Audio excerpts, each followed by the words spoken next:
Hello, my name is Richard Crevo, and I'm a part of Daily FX Education, and I'm here today to talk to you about how I use candlesticks and candlestick patterns in my trading.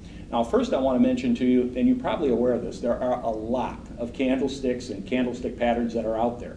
What I'm going to do for this lesson here is concentrate on the patterns that I find myself using the most often because they indicate the potential for a change in direction in the way the pair is moving. And these candles are, and after we run through them, I'm going to interpret for you what they mean and how I use them. There's the doji candlestick. There's the three-candle pattern. In this case, this is an evening star. There's another three-candle pattern. This pattern represents a morning star. Evening star meaning the pair is likely to move down. Morning star meaning the pair is likely to move up. Here's a shooting star candlestick.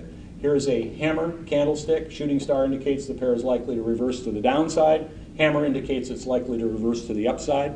This is a bearish engulfing candle, the red one. The downside candle completely engulfing the green candle, indicating a move to the downside, a potential move to the downside. And then we have a bullish engulfing candlestick pattern, indicating a potential move to the upside.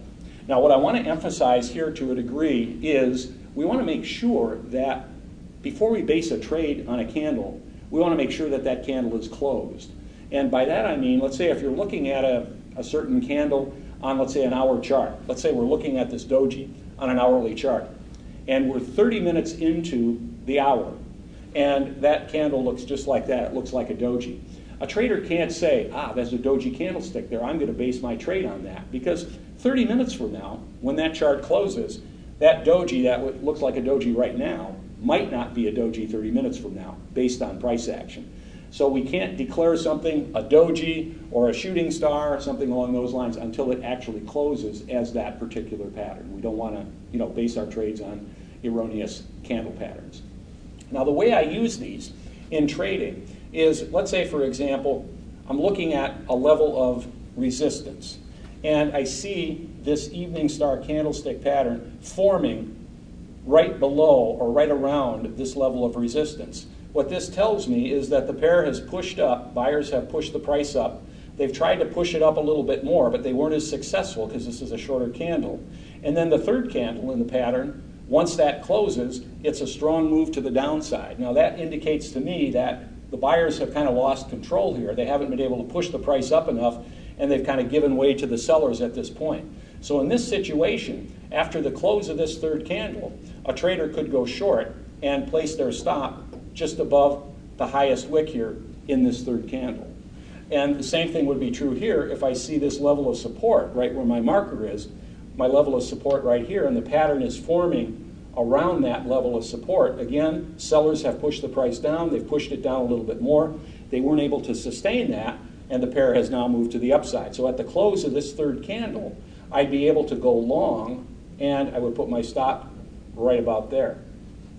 In this situation with a shooting star, if this appears at the top of a move to the upside, this shooting star, at the close of this candle, I can take a short position and place my stop right above it. Long wicks, which I'm going to get into in a little more detail in a bit, are very good for determining where we can place our stops in a trade.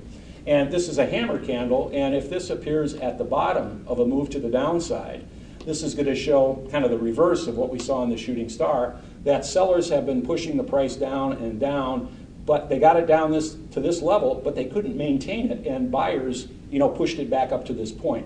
The indication here is that price potentially will move to the upside, and the stop can be placed below the lowest extremity of that wick.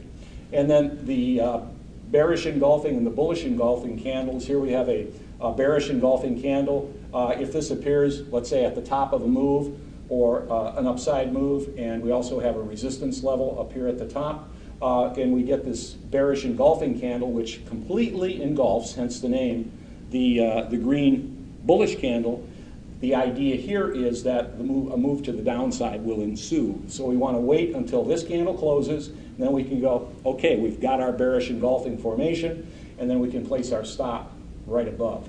The reverse would be true for the bullish engulfing. Let's say we're at the bottom of a downtrend, and we see this form where we've got a bullish engulfing candle right next to a bearish candle here. this indicates that the price is going to be moving to the upside, again, potentially, nothing's guaranteed, and our stop could go right below there.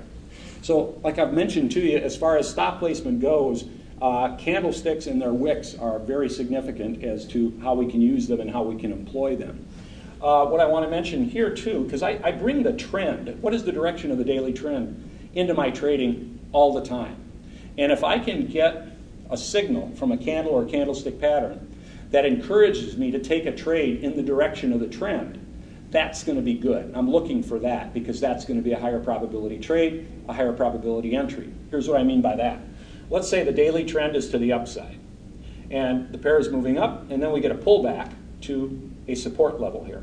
And as the candles are forming and as price is moving right around in this retracement area here, what I'm looking for is something from up in this array of candles up here that's going to be indicating a bullish reversal is likely to take place at this point.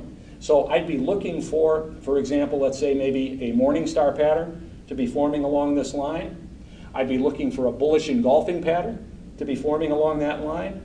I might also be looking for a couple of dojis to be forming along that line. And then I know where I'm going to place my stop. It's going to be below the lowest wick, penetrating there.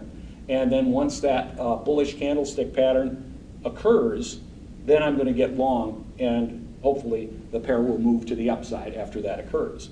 Now the opposite would be in a downtrend. Here the pair is moving down. We get a retracement to a support level, and now along this line right here, I'm looking for bearish reversal candlesticks that are going to give me an indication when the pair is ready to move back to the downside.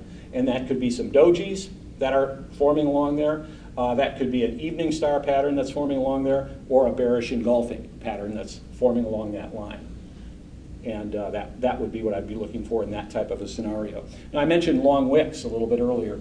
Oftentimes you might see, in an uptrend where you get a series of candles that have very long wicks relative to the wicks on the other candles in that particular part of the chart. When you get a long wick like that, think of how we were describing the shooting star up here.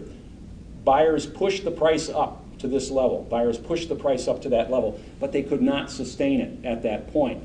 So the indication here is when you get long wicks on the upper side of the candle bodies, that's an indication that the pair could potentially move to the downside. Where do I place my stop?